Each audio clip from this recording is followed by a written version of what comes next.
Salut, c'est Yoran. J'espère que tu vas bien aujourd'hui. Viens, on va à l'hippodrome.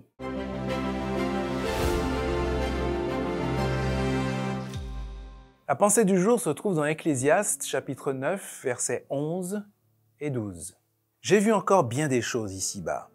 Les plus rapides ne gagnent pas toujours la course et les plus courageux dans la bataille ne remportent pas forcément la victoire. Ce n'est pas le sage qui gagne le plus facilement sa vie, l'homme intelligent ne devient pas toujours riche et les savants ne sont pas toujours forcément honorés. Chacun peut avoir de la malchance. En effet, l'être humain ne sait quand viendra le malheur.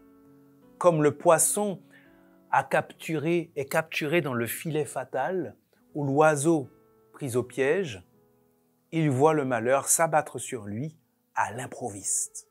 Ça a fait le gros titre des journaux. Le titre, c'était « Un jockey bat de 20 longueurs le peloton ». Et en fait, qu'est-ce qui s'est passé? Ce pauvre jockey, alors qu'il menait la course sur son cheval, effectivement, à 20 longueurs, a été catapulté en avant lorsque son cheval a trébuché, a été catapulté en avant et a franchi la ligne d'arrivée avant le peloton. Mais la victoire de la course n'a pas été attribuée au jockey, mais bien à son cheval qui a finalement franchi la ligne d'arrivée tout seul, sans jockey, à une longueur. Ouf, à une longueur du deuxième. Mais ce qui est le plus marrant dans l'histoire, c'est que devine le nom du cheval. Le cheval s'appelait Slip Up, c'est-à-dire cafouillage. Et cette histoire montre que même à quelques mètres de l'arrivée, tout n'est pas joué. Tout peut se passer, tout peut se produire. Et c'est ainsi que l'Ecclésiaste nous parle de la vie humaine. Et oui, le malheur peut s'abattre à n'importe quel moment, à l'improviste. On ne sait pas quand. Et puis l'Ecclésiaste dira aussi que ce ne sont pas toujours ceux qui sont les plus rapides qui forcément gagnent la course. Que ce ne sont pas forcément les plus intelligents qui sont les plus riches, qui réussissent le plus.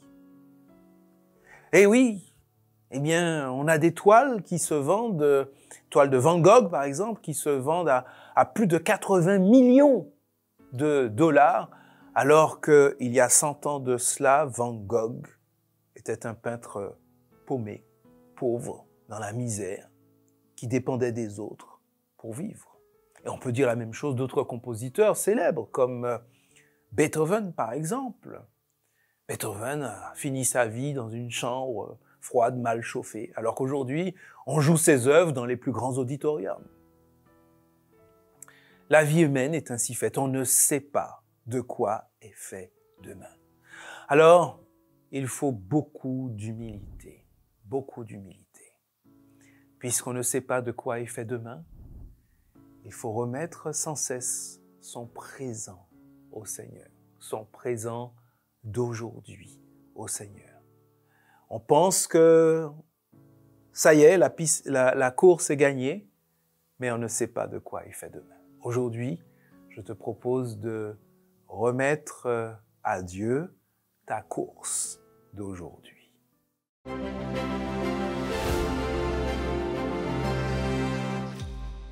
Écoute, je voudrais te proposer un défi, une action, si tu es d'accord bien sûr.